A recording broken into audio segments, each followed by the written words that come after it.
When I first started to build my model railway layout, Wotton Tor, I had the grand plan of filming each step along the way.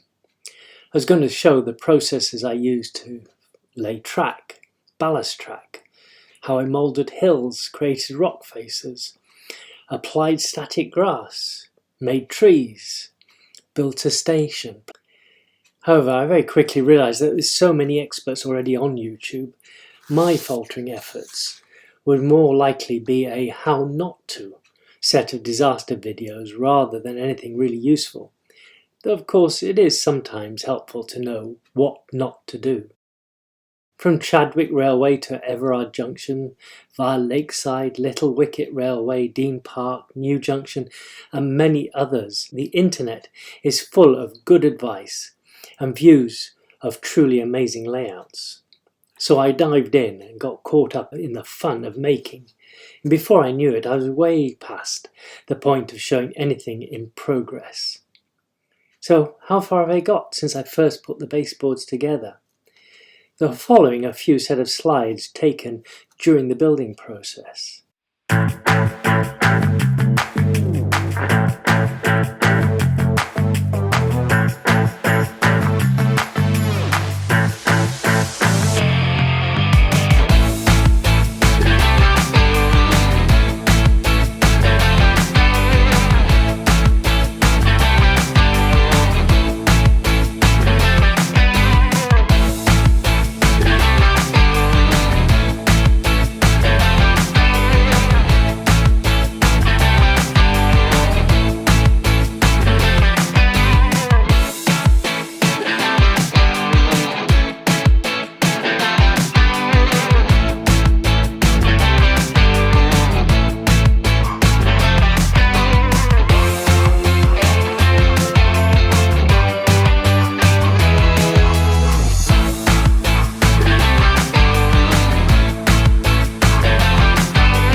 As you can see, I have a layout which is probably as complete as I'm going to make it.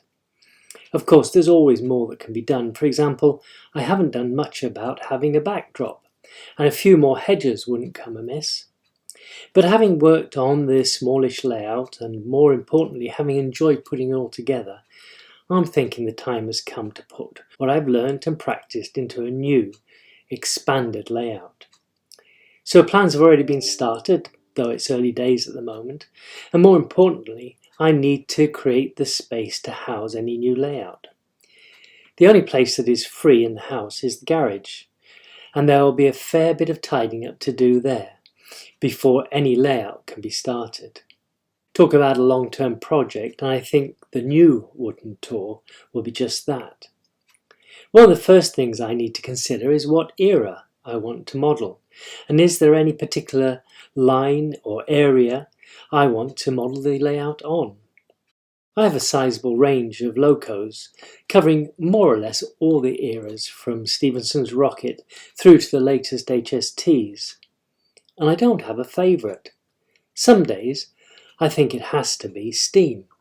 Other days, as I run my Accura scale class 92, I think it has to be electric. But then on others, as my class 20 trundles round, I think diesel is the way to go. At the moment, I'm leaning towards making or having a main line with 21st century stock on it and a heritage line on which I can run anything that I fancy. But only time will tell how that goes.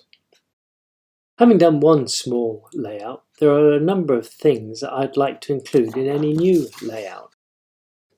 First, I need to incorporate different levels. So not only do I need inclines, in other words hills, I would like to try and include a viaduct over a canal. Secondly, and connect to the first item, I'd like to have some tunnels. Thirdly, some of my locos have problems with standard points, which can be very frustrating when trying to move trains around. So if possible, I'd like to use Hornby Express points or similar points from Pico. Fourthly, I have realised that what I really enjoy, along with the modelling side of things, is watching trains go round the track. Shunting is enjoyable, but I'd prefer a layout with fewer sidings and more mainline. Fifthly, I'd like to get more into automation. Having used computers all my life, I enjoy making use of software as well as developing it. My current layout uses a Raspberry Pi with JMRI software, which I've found to be an excellent option for controlling things. But work may be needed to be used on a larger layout. Of course, the actual list of things to do is pretty long, but probably when planning my new layout, one of the most important items to consider is how to include some of the models I've had from John Simpson. If you haven't seen a John Simpson diorama or followed his posts on Facebook, I'd say it's well worth finding them. Basically, what he makes is amazing, and they're anything but basic. So what are the plans? What is the plan of action? First will be to work on a layout plan, which will need to include different levels, tunnels, a fiddle yard, a gasworks, church, and maybe a helix at either end. Second will be to start clearing the necessary space in the garage. Third will be the installing of baseboards. Then it'll be on to the fun stuff, laying tracks, creating scenery, running trains, testing out ideas. Will there be videos of the progress? I'm not sure. With so much other information already out on the web, I'm not sure why anybody would want to see what I'm up to, but I might put something up there. All I know is that I'm looking forward to building another layout, and I hope all of you are really enjoying being modelers.